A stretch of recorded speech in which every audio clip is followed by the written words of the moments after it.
नबी सल्लल्लाहु अलैहि वसल्लम का फरमान है, अल कुरानु शाफिउन मुशफ़्फ़ाउन, कुरान मजीद जिसका सफारशी बन के खड़ा हो गया वो सीधा जन्नत में जाएगा। कुरान उसका हाथ पकड़ के जन्नत में ले जाएगा। अल कुरान मन जालहू अमामहू, जिसने इसको अपनी जिंदगी की किताबे हिदायत बना लिया, गाइड बुक बना लिया, इसके मुताबिक चलता रहा, इसके मुताबिक जिंदगी गुजारता रहा, कादहू इलल जन्ना, कुरान उसका हाथ पकड़ के जन्नत में ले जाएगा।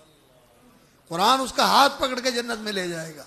और जिसने कुरान की मुखालफत की, कुरान को नज़रअंदाज किया, कुरान को पसे पुष्ट डाला, इसके हकाम को पामाल किया, इसकी हुदूद को तोड़ा, अल्लाह अकबर, तो फिर कुरान मजीद माहिलुन मुसद्दकुन, ऐसा दावेदार है जो अल्लाह की बारगाह में खड़ा होकर दावा करेगा कि ये मेरे खिलाफ चलने वाला था, ये मुझे नज़रअंदाज करने वाला था, ये मेरी आयतों का इस्तिग़फ़ाफ़ करने वाला था, इसकी परवाह ही नहीं की, सुना ही नहीं, समझा ही नहीं, जाना ही नहीं, देखा ही नहीं।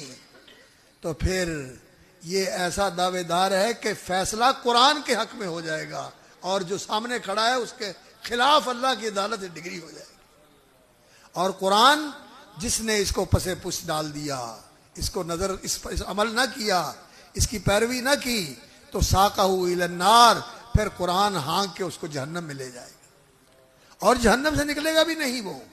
हदीस में आता है, रसूल अकरम सल्लल्लाहु अलैहि वसल्लम ने फरमाया, अल्लाह के नबी सिफारिश करेंगे, फिर अल्लाह के नेक बंदे सिफारिशें करेंगे और लोगों की सिफारिशों से अल्लाह रब्बुल इज़्ज़त लोगों को जहन्नम से निकालेगा। फिर अल्लाह रब्बुल इज़्ज़त पूछेगा कि जहन्नम में अब कौन रह गए हैं?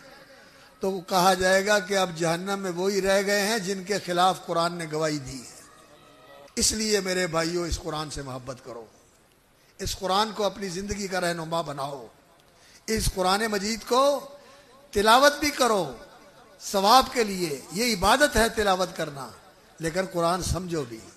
कज़ालिक युबय्यिनुल्लाहु लकुम आयातिही लअल्लकुम तहतदून, अल्लाह ताला अपनी आयतें तुम्हारे लिए वाज़े करता है, लअल्लकुम तहतदून, ताकि तुम्हें रास्ता मिले, तुम्हें रहनुमाई मिले, तुम्हें पता चले कि चलना कैसे, तुम्हें पता चले कि करना क्या है, क्या करना है, क्या नहीं करना।